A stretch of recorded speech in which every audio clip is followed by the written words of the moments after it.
episode and our big performance. Today we will be meeting the orchestra's fearless leader, the charismatic conductor.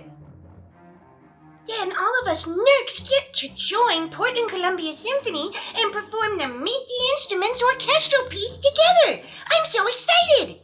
I would like to introduce you all to Portland Columbia Symphony's esteemed conductor, Stephen Bias. Hi, Vincent. It's great to be here. Hi, Maestro! Did I say that right, Maestro? Close. Maestro. It's an Italian word which means master, and it's associated with conductors, but it really means somebody who's highly proficient or distinguished in any field. So, Maestro! Eccellente. Maestro, did you start out in music by playing an instrument? Yes, Vincent, I did. I started out playing the trumpet for a few years, then I switched to saxophone and the bassoon, which was my principal instrument. I also learned to play the flute and the clarinet. In high school, I played percussion, and then I studied violin and piano all the way through my college years. Wow! So you can play a whole bunch of the instruments of the orchestra, huh? Do you find that helps when you're a conductor? Oh, it helps very much, Vincent. So do you still play any of those instruments? I don't really have the opportunity to play very much anymore because I'm conducting all the time. Do you miss it? I miss playing very much, especially the bassoon. Yeah, we should play some duets sometime. That's a great idea. Did you stop playing the bassoon and switch to conducting because pandas kept eating your reeds?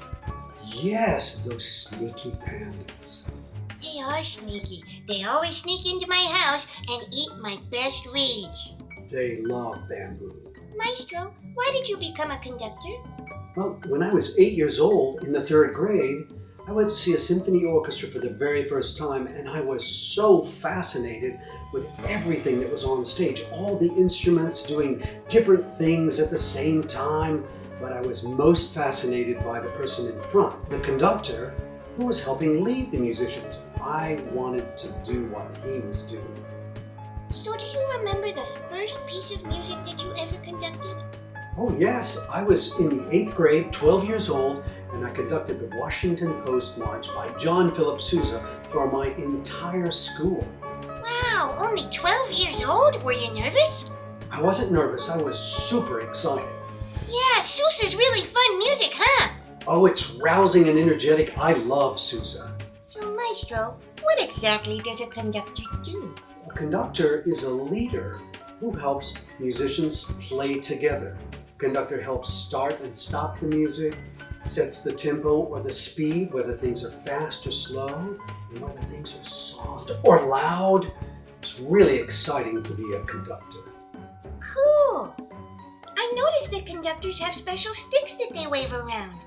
Are those magic wands? Do you use magic to make the musicians sound good? That's a great question, Vincent. I don't actually use magic, although the stick that I use is actually called a baton, and it looks like this. Baton, or bâton, is a French word which means stick. So this conducting stick or conducting baton is what I use to communicate with the musicians. And while it doesn't actually have magic, it can be magical. So how do you keep all of the musicians playing together?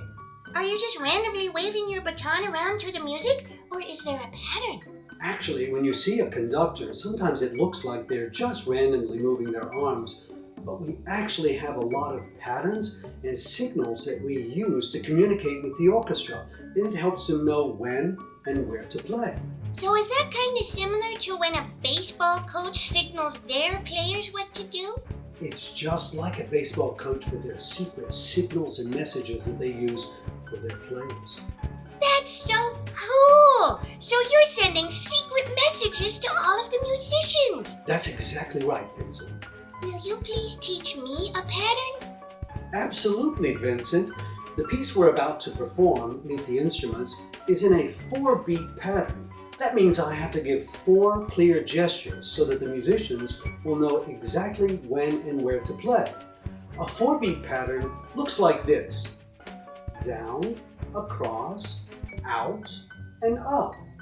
Down, across, out, up. 1, 2, 3, 4. Now you try it, Vincent. Here I go. 1, 2, 3, 4. How'd I do? Excellent! That's really fun. But is it ever scary having all of those musicians staring at you? Actually, I love looking at the musicians and having them look at me because we're communicating because we all want to make beautiful music together. Do you have any funny conducting stories? Yes, Vincent. Once I was conducting a production of the Nutcracker Ballet, and there's a scene where the Mouse King and his minion mice are fighting on stage. And one of the dancers who was playing a mouse fell into the orchestra pit. And the orchestra pushed the mouse back onto the stage, and they thought it was hilarious. That's so crazy. Was he able to keep dancing and fighting again? He just jumped right back into it and started dancing and fighting again. So I've noticed that you and our conductor, Maestro Featherington, both have really nice hair. Is it a requirement for all conductors to have really nice hair? It's not a requirement, but it certainly doesn't hurt. Yeah, so do you think if I get really nice hair and I learn my 4 pattern really well, that I could conduct a symphony someday? That's a very good foundation to being a conductor. Awesome! If I decided I wanted to be a conductor, what would I do to practice? All of the instrumentalists talked about practicing their instruments, but how do you practice conducting without an orchestra? Do you have an orchestra that follows you around so you can practice whenever you want? I don't have an orchestra that follows me around, but that would be wonderful. But to be a conductor, you need to study and learn all of the instruments of the orchestra so that you know how they operate. Then you must learn all of your conducting patterns so that's all second nature and you don't have to think about it. And then you need to train your ears so you can hear all the right notes, or especially to know if the notes are not right. Wow, that sounds like a lot of work and training, huh? It's a lot of training, but it's so much fun. So do you think that it's important for young people to listen to and learn to play music? It's so important to hear music and to make it part of our lives. We can find ways in music to express our emotions, perhaps to make us energized or to calm us down, but especially being able to express ourselves through music. Yeah, I hope some of our viewers will consider learning a new instrument after watching this series. It's so much fun! That's right, Vincent. Are you ready for our big performance? I am, Vincent. I'm super excited. Me too! All of us Nerks are so excited to perform with Portland Columbia Symphony. I'll wave to you from behind my contrabassoon. Fantastic. Just don't forget to watch for my cues. You got it, Maestro.